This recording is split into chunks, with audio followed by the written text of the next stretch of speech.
गुरुर्ब्रह्मा गुरुर्विष्णु गुरुर्देवो महेश्वरः गुरुर साक्षात परम ब्रह्म तस्मै श्री गुरुवे नमः। शास्त्रों ने कहा है कि गुरु ही ब्रह्मा, गुरु ही विष्णु, गुरु ही शिव और गुरु ही साक्षात परम ब्रह्म है। ऐसे गुरु को मैं नमस्कार करता हूँ। जीवन के किसी भी क्षेत्र में मार्गदर्शन प्राप्त करने के लिए गुरु का होना बेहद आवश्यक है। इस संसार में मनुष्य को जन्म भले ही माता पिता देते हों, लेकिन जीवन का सही अर्थ उसे गुरु से ही प्राप्त होता है। भारतीय संस्कृति में गुरु को इस भौतिक संसार और परमात्मा के बीच का सेतु भी माना गया है। शास्त्रों में गु का अर्थ है अंधकार और रू का अर्थ है उसे दूर करने वाला, यानी जो जीवन के अज्ञान रूपी अंधकार को दूर करे वही होता है गुरु।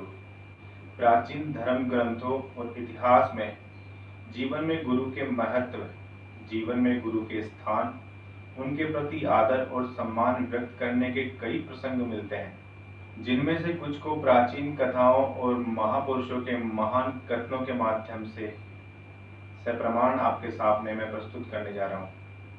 इसलिए बने रहें इस वीडियो के अंत तक हमारे साथ। नमस्कार, मेरा नाम है तारा और मैं स्वागत करता हूँ आपका हमारे चैनल तारा शर्मा ऑफिशियल पर। अगर आप पहली बार हमारा वीडियो देख रहे हैं या हमारे चैनल पर नए हैं तो इसे सब्सक्राइब करना न भूलें।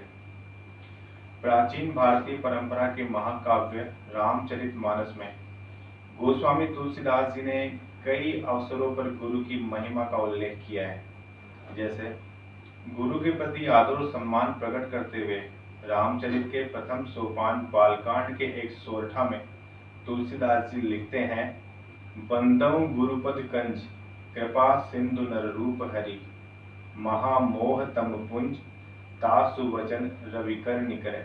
अर्थात मैं गुरु के चरण कमलों की वंदना करता हूँ, जो कृपा के सागर हैं और नररूप में श्री हरि यानी भगवान है, जिनके वचन महामोह रूपी घने अंधकार को दूर करने के लिए सूर्य की किरणों के समूह हैं। दूसरा, रामचरितमानस की पहली चौपाई में गुरु की महिमा बताते हुए तुलसीदास जी कहते हैं, बंदऊ गुरुपद पदम परागा, सुरुचि सुबास सरस अनुरागा, अमीय मोरिमय चूरण चारु, समन सकल भवरुज परिवारु। अर्थात मैं गुरु के चरण कमलों की रज की वंदना करता हूँ, जो सुरुचि सुगंध और अनुराग रूपी रस से पूर्ण है। वह अमर मूल यानी संजीवनी बूटी का सुंदर चूर्ण है, जो संपूर्ण संसार के रोगों के परिवार का नाश करने वाला है। इसी श्रृंखला में आगे लिखते हैं, श्री गुरुपद नख मणिगण ज्योति, सुमिरत दिव्य दृष्टि ही होती, दलन मोहतम सो सुप्रकाशु, बड़े भाग उर आवई जासु। अर्थात श्री गुरु के चरण नखों की ज्योति मणियों के प्रकाश के समान है, जिसके स्मरण से ही हृदय में दिव्य दृष्टि उत्पन्न हो जाती है। यह प्रकाश अज्ञान रूपी अंधकार का नाश करने वाला है। वह जिसके हृदय में आ जाता है उसके बड़े भाग्य हैं। रामचरितमानस के बालकांड में ही ऋषि याज्ञवल्क्य और ऋषि भरद्वाज के संवाद के माध्यम से तुलसीदास जी ने यह समझाने की कोशिश भी की है कि गुरु से अपना कोई भी भेद नहीं छुपाना चाहिए। संत कहीं असि नीति प्रभु, सुति पुराण मुनि गाव, हो ही न विमल विवेक उर, गुरु सन किए दुराव। भरद्वाज याज्ञवल्क्य जी से कहती हैं कि हे प्रभु, संत लोगों ने ऐसी नीति कही है और वेद पुराण तथा मुनिजन भी यही कहते हैं कि गुरु के साथ छिपाव करने से हृदय में निर्मल ज्ञान प्राप्त नहीं होता। बालकांड में ही भगवान शिव को पाने के लिए तपस्या कर रही माता पार्वती और उनको समझाने के लिए आए ऋषि मुनियों के आपसी संवाद के माध्यम से गोस्वामी तुलसीदास जी ने अपने गुरु पर अटूट विश्वास रखने के लिए प्रेरित किया है। अपने गुरु देव ऋषि नारद के वचनों में अटूट आस्था प्रकट करते हुए माता पार्वती मुनियों से कहती है, गुरु के वचन प्रतीति न जेहि, सपनेउ सुगम न सुख सिद्धि देहि। अर्थात जिसको गुरु के वचनों में विश्वास नहीं है, उसको सुख और सिद्धि स्वप्न में भी आसानी से प्राप्त नहीं होती। अयोध्या कांड के प्रारंभ में गुरु की वंदना करते हुए तुलसीदास जी ने गुरु के महत्व को स्वयं का उदाहरण देते हुए समझाया है। जे गुरु चरण रेणु सिर धरहि, ते जन सकल विभव बस करहि। मोहि सम मैं अनुभव न दूजे, सब पायऊ रज पावनी पूजे। अर्थात जो लोग गुरु के चरणों की रज को मस्तक पर धारण करते हैं, वे मानो समस्त ऐश्वर्य को अपने वश में कर लेते हैं। इसका अनुभव मेरे समान दूसरे किसने नहीं किया।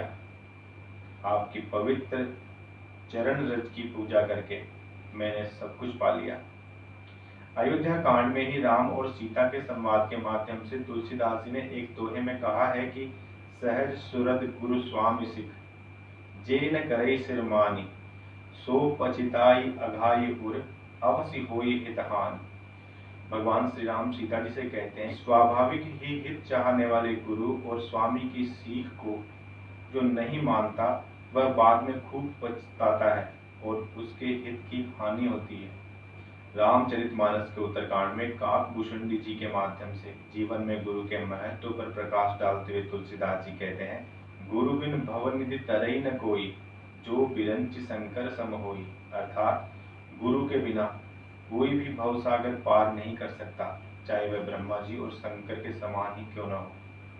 और भी कई प्रसंगों के माध्यम से गोस्वामी तुलसीदास जी ने अपनी रचनाओं में गुरु की महिमा का वर्णन किया है।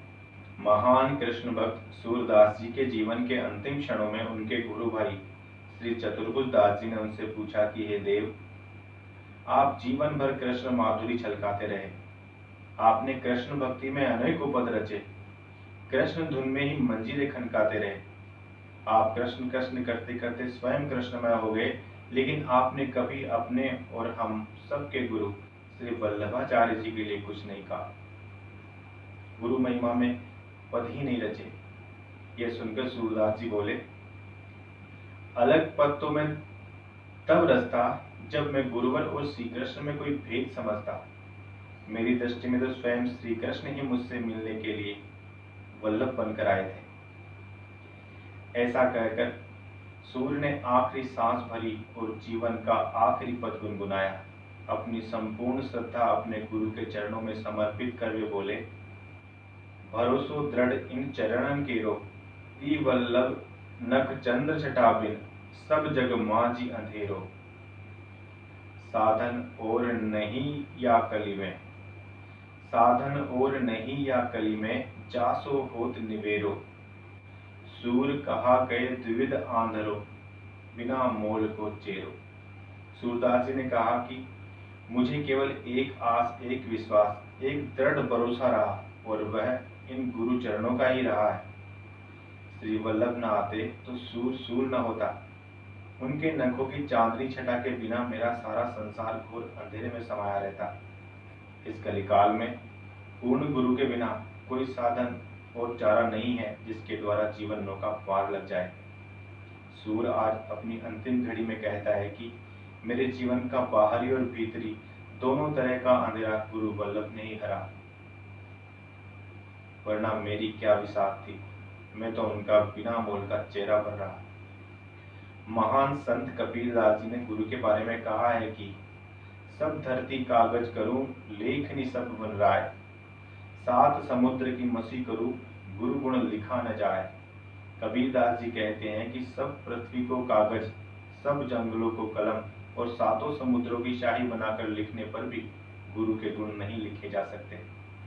यह तन विष की बेलरी, गुरु अमृत की खान, शीश दिए जो गुरु मिले तो भी सस्ता जान। कबीरदास जी कहते हैं कि यह जो शरीर है यह विष से भरा हुआ है और गुरु अमृत की धारा है। अगर अपना शीश देने के बदले में आपको कोई सज्जन गुरु मिले तो ये सौदा बहुत सस्ता है। गुरु पारस को अंतरो, जानत है सब संत, वह लोहा कंचन करे, ये करी लय महंत। कबीरदास जी कहते हैं कि गुरु और पारस में अंतर है, ये सब संत जानते हैं। पारस तो लोहे को सोना ही बनाता है, परंतु गुरु शिष्य को अपने समान महान बना लेता है। गुरु गोविंद दो खड़े, काके लागू पाए, बलिहारु गुरु आपने गोविंद दियो बताए। अर्थात गुरु और भगवान दोनों आकर खड़े हो जाएं तो पहले किसके चरण स्पर्श करूं? सचमुच यह यक्ष प्रश्न है, लेकिन गुरु के चरण स्पर्श करना ही श्रेष्ठतर है, क्योंकि वे ही भगवान तक पहुंचने का मार्ग बताते हैं। गुरु कुमार शिष्य कुंभ है, गड़ी गड़ी काटे खोट, अंतर हाथ सहार दे, बाहर बाढ़े चोट। अर्थात गुरु कुम्हार है और शिष्य घड़ा है। भीतर से हाथ का सहारा देकर, बाहर से चोट मारकर और गढ़ शिष्य की बुराई को निकालता है गुरु। इस गुरु पूर्णिमा हमारे नेटवर्क के प्रत्येक सदस्य को हमारा संदेश, अपने गुरु में अपनी आस्था, विश्वास और निष्ठा को बनाए रखें और हमेशा याद रखें, राम कृष्ण से कौन बड़ा, तिन ने भी गुरु कीन, तीन लोक के हैं धनी, गुरु आगे आधीन। जब स्वयं ईश्वर श्री राम, श्री कृष्ण आदि अवतार धारण कर धरती पर आए, तब उन्होंने भी गुरु विश्वामित्र, गुरु वशिष्ठ, गुरु अत्रि, गुरु भारद्वाज, गुरु संदीपन जैसे महान गुरुओं की शरण में जाकर मानव मात्र को जीवन में गुरु के महत्व का महान संदेश प्रदान किया है। इस वीडियो को लाइक और शेयर जरूर कर दें और हमें नीचे कमेंट बॉक्स में लिखकर बताएं कि आपको ये वीडियो कैसा लगा। ऐसे ही और प्रेरणादायक वीडियो के लिंक आपको हमारे ऊपर आई कार्ड टीजर में और नीचे डिस्क्रिप्शन बॉक्स में मिल जाएंगे। डिस्क्रिप्शन बॉक्स में जाकर आप हमारे पॉपुलर वीडियोस की प्लेलिस्ट भी देख सकते हैं। इस गुरु पूर्णिमा आपके गुरु के आशीर्वाद से आपके जीवन की सभी मनोकामनाएं पूर्ण हो, इसी आशा और उम्मीद के साथ मैं आपका अपना तारा आपसे विदा लेता हूँ, इस वादे के साथ कि हम हमारे आने वाले वीडियो में ऐसे ही प्रेरक और रोचक विषय के साथ वापस लौटेंगे। तब तक के लिए नमस्कार।